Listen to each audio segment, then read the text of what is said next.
নমস্কার বন্ধুরা, আমার চ্যানেল ফুডি কিচেনে আপনাদের সকলের স্বাগত। আজ আমি আপনাদের সঙ্গে শেয়ার করতে চলছি রাজস্থানের খুবই একটা বিখ্যাত রেসিপি ঘেবার। মালাই দেওয়ার কারণে এই রেসিপিটা কিন্তু আরও দ্বিগুণ টেস্টের বেড়ে যায়। আমি গ্যারান্টি দিয়ে বলছি, আপনারা একবার খেলে আপনাদের আবারও বারে বারে খেতে ইচ্ছে করবে। তাহলে চলুন দেখে নিই আমাদের কি কি উপকরণ লাগবে। প্রথমে দেখুন, আমি এখানে 1.5 লিটার দুধ নিয়ে নিয়েছি, ফুল ফ্যাট দুধ। এইটা আমি এই দুধের রাবড়ি তৈরি করব, তাই জন্য আমি 1.5 লিটার দুধ নিয়ে নিয়েছি। আপনারা চাইলে কিন্তু গুঁড়ো দুধ আর লিকুইড দুধ মিশিয়েও রাবড়িটা তৈরি করতে পারেন। দুধ যখন ফুটতে থাকবে, সাইড দিয়ে দেখবেন কড়ার সাইডে চাচি জমে যাবে। এই চাচিগুলো কিন্তু আমাদের খুন্তির সাহায্যে একটু দুধের সঙ্গে কিন্তু ভালো করে মিশিয়ে দিতে হবে। এই দেখুন, আমার দুধটা ঘন হয়ে এসছে। আমার দুধটা কিন্তু আমি জাল দিতে দিতে অর্ধেকটা করে নিয়েছি। সেই সময় আমি এখন এলাচ গুঁড়ো দিয়ে দেবো। আমি 4টে এলাচকে গুঁড়িয়ে নিয়েছিলাম, এলাচ গুঁড়োটা দিয়ে দিয়েছি। দুধ কিন্তু আমাদের মোটামুটি ঘন হয়ে এসছে। দুধ আমার 4 ভাগের 1 ভাগ থেকে গেছে। সেই সময় আমি চিনি দিয়ে দেবো। চিনির পরিমাণটা কিন্তু আমরা রাবড়িতে কম করে দেবো, কারণ আমাদের চাশনি দিতে হবে ঘেবারের ওপরে। সেই জন্য আমরা চিনিটা একটু এখন কম ব্যবহার করব রাবড়িতে। এই দেখুন, আমার দুধটা কিন্তু পুরো ঘন হয়ে আছে। আমার রাবড়িটা কিন্তু তৈরি হয়ে গেছে। এবার আমি রাবড়িটাকে একটু ঠান্ডা করে নেব। ঠান্ডা করে নিলে কিন্তু রাবড়িটা একটু জমে যাবে আর আমরা চাশনি তৈরি করে নেব।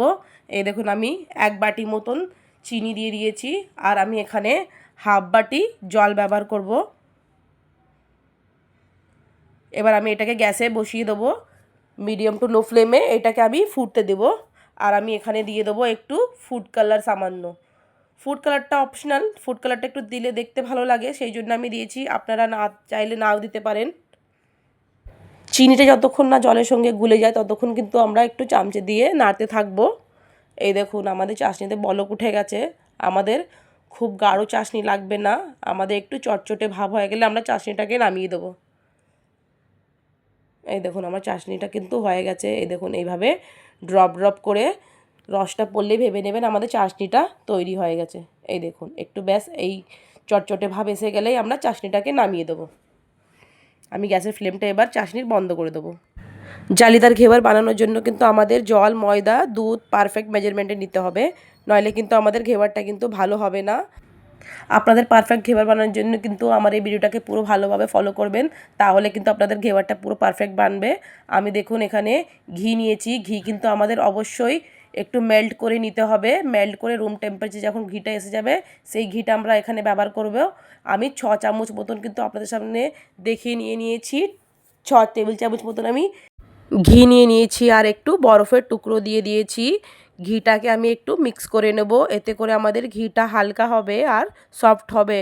আর তাতে করে কিন্তু কালারটাও আমাদের ঘিয়ের একটু চেঞ্জ হবে। আমরা কিন্তু একই ডাইরেকশানে এরকম করে বরফ দিয়ে ঘোরাবো। আমাদের কিন্তু একই ডাইরেকশানে পুরো কাজটা করতে হবে।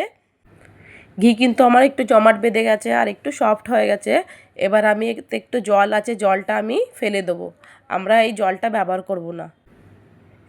এবার কিন্তু ঘিটা আমাদের এরকম করে হাতের আঙুল দিয়ে কিন্তু এরকম ঘুরিয়ে ঘুরিয়ে একদম সফট করে নিতে হবে। একদম আমরা যেই রকম আমরা বডি লোশন ব্যবহার করি, আমাদের ওই রকম একটা ক্রিমি টেক্সচার আনতে হবে। যতক্ষণ না ঘিয়েতে একটা হালকা ফর্ম বেঁধে যায় ততক্ষণ আমরা ঘিটাকে এরকম করে নাড়াতে থাকবো, একই ডাইরেকশন ঘোরাতে থাকবো। এই দেখুন, আমার ঘিটা কিন্তু একদম হালকা হয়ে গেছে, একদম সফট হয়ে গেছে। এই দেখুন, একটা লোশনের মতন কিন্তু এরকম স্মুথ একটা পেস্ট তৈরি হয়ে গেছে। এবার আমি এর মধ্যে ময়দা ব্যবহার করব। ময়দাটা কিন্তু আমরা একবারে দেবো না, ময়দা আমাদের একটু একটু করে দিতে হবে। আমি এখানে 200 গ্রাম ময়দা নিয়ে নিয়েছি। এই দেখুন, প্রথমে একটু ময়দা দিয়ে আমি একই ডাইরেকশানে এটাকে ঘুরিয়ে মিশিয়ে নেব। এইভাবে আমাদের পুরো কাজটা করতে হবে। এই কাজটা করতে কিন্তু অবশ্যই আমাদের একটু সময় লাগবে, কিন্তু আমাদের ধৈর্য ধরে এই কাজটাকে আমাদের করে নিতে হবে। এবারে আমি আর একটু ময়দা এর মধ্যে দিয়ে দেবো। ময়দাটা দিয়ে আমি আবারও একটু ভালো করে এটাকে মিশিয়ে নেব। ঘি আর ময়দা আমাদের খুব ভালোভাবে এরকম করে ঘুরিয়ে ঘুরিয়ে মিশিয়ে নিতে হবে। এবার আমি এর মধ্যে দিয়ে দেবো দুধ। দুধটা কিন্তু আমাদের অবশ্যই ঠান্ডা দিতে হবে, ফ্রিজের ঠান্ডা দুধ। আমাদের কিন্তু কোনো রকম গরম দুধ আর গরম জল কিন্তু আমরা এখানে ব্যবহার করব না। আমরা পুরো কাজটা কিন্তু ঠান্ডা জল আর ঠান্ডা দুধে কিন্তু এই পেস্টটাকে করতে হবে। এখানে আমি এবার ময়দা দিয়ে দেবো আর একটু। আমি ময়দা দিয়েছিলাম, আপনাদের দেখাতে ভুলে গেছি, আমি ময়দা দিয়ে দিয়েছিলাম। এবার আমি ঠান্ডা জল দিয়ে দেবো। আমি এইভাবে দেখুন, একদম এইভাবে ঠিক আপনাদের কিন্তু এই পেস্টটাকে তৈরি করতে হবে। আমাদের কিন্তু একবারে দুধ আর জল কিন্তু আমরা পুরো একবারে দেব না, আমরা একটু একটু করে এখানে ব্যবহার করব। আমি ময়দা দিয়ে দিয়েছিলাম, এবার আমি দুধ দিয়ে দেবো। দুধ দিয়ে কিন্তু আমি আবারও এই একই রকম করে এই ঘোলটাকে তৈরি করব। আমি আবারও বলছি, আমি ময়দাটা কিন্তু একবারে দেবো না, ময়দা আমাদের একটু একটু করে দিতে হবে। আমাদের কিন্তু মোট এখানে 200 গ্রাম ময়দা লেগেছে। আমি এখানে 1 টেবিল চামচ মতন বেসন দিয়েছি। বেসনটা আপনারা যদি প্রথমবারের মতন তৈরি করেন তাহলে কিন্তু বেসনটাকে আপনারা স্কিপ করবেন। এই দেখুন, একই ডাইরেকশানে এরকম করে ঘোরাতে হবে।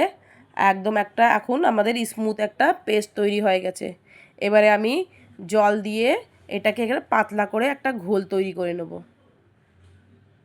এই সময় আপনারা জলটা দিয়ে দেবেন। আমাদের কিন্তু একটা পাতলা ঘোল তৈরি করতে হবে একদম।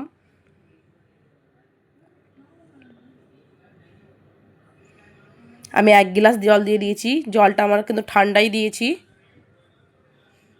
এই দেখুন আমার ঘোলটা রেডি হয়ে গেছে। আপনাদের কিন্তু একদম এরকম পাতলা করে একটা ঘোল তৈরি করে নিতে হবে। এবার আমি এটাকে একটা ছাঁকনি দিয়ে ছেঁকে নেব, তাতে করে কিন্তু কোনো রকম করে আমাদের ডেলাটা থাকবে না। আমাদের কিন্তু এটাতে কিন্তু একদম ডেলা থাকলে হবে না, আমাদের এই ঘেবারটা কিন্তু ভালো তৈরি হবে না। এই দেখুন, এবার আমি এই ডেলাগুলোকে একটু হাতা দিয়ে এরকম করে একটু মিশিয়ে নেব। হয়ে গেছে আমাদের তৈরি ঘোলটা। এবার আমাদের কিন্তু ঘেবারের ব্যাটারটাকে ঠান্ডা রাখতে হবে, সেই জন্য আমি বরফ নিয়ে নিয়েছি। এবার আমি একটা বাসনে বরফ নিয়ে নিয়েছিলাম। আমি এবারে এই ঘোলটাকে ওই বরফের ওপরটায় রেখে দেবো। আমাদের এই ঘোলটা কিন্তু পুরো ঠান্ডা রাখতে হবে, সেই জন্য আমরা বরফ নিয়ে নিয়েছি। এবার আমি একটা বাসন, দেখুন আমাদের এরম ধরনের একটা বাসন নিতে হবে, তার মধ্যে আমি তেল দিয়ে দেবো, রিফাইন তেল। তেলটাকে আমাদের খুব ভালো করে গরম করে নিতে হবে। আর এরকম একটা আমাদের ঘেবারের মাঝখানে একটু হোল করার জন্য আমাদের এরম একটা কাঠের জিনিস লাগবে। তেলটা আমাদের খুব গরম করে নিতে হবে, একদম পুরো ধোঁয়া ওঠা গরম। তেলটা কিন্তু গরম হয়ে গেলে একটা হাতার সাহায্যে আমি ঘোলটাকে দিয়ে দেবো একটু একটু করে। এই রকম করে কিন্তু আপনারা অবশ্যই একটু একটু করে দেবেন, একবারের জন্য দেবেন না, তাতে করে কিন্তু আমাদের ঘেবারটা একদম পারফেক্ট তৈরি হবে না। এই দেখুন, যখন ফেনাটা উঠবে, যেমন ফেনাটা একটু নিচে নেমে যাবে, তখন আবার ঘোলটাকে দিয়ে দেবেন। এইভাবে আপনারা 10 থেকে 12 বার রিপিট করবেন এরম করে, তাতে করে কিন্তু আপনাদের ঘেবারটা খুব পারফেক্ট ঘেবার তৈরি হবে।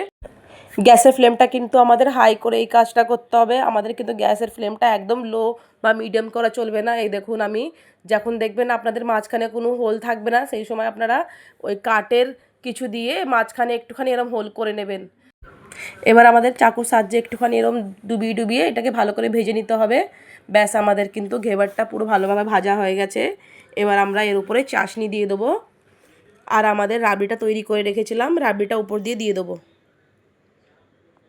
এই ঘেবারটা কিন্তু আপনারা অনেক দিন রেখে খেতে পারেন। এই ঘেবারটা মোটামুটি আপনাদের 10 থেকে 15 দিন কিন্তু রেখে খাওয়া যাবে। এইটাকে স্টোর করে রাখার জন্য কিন্তু আপনারা চাশনি আর রাবড়িটা দেবেন না, যখন খাবেন তখন একটু রাবড়ি আর চাশনিটা দিয়ে দেবেন, তাতে করে কিন্তু খেতে খুব দুর্দান্ত লাগে আর খুবই মজা হয় খেতে এটা। আমার এই ভিডিও যদি আপনাদের ভালো লেগে থাকে তাহলে আমার চ্যানেলটিকে লাইক করবেন, শেয়ার করবেন, সাবস্ক্রাইব করবেন, অবশ্যই কমেন্ট করে জানাবেন আমার এই ভিডিওটি আপনাদের কেমন লেগেছে। এবারের মতন আসি, আবার দেখা হবে আমাদের আরেকটি নতুন ভিডিওর সঙ্গে।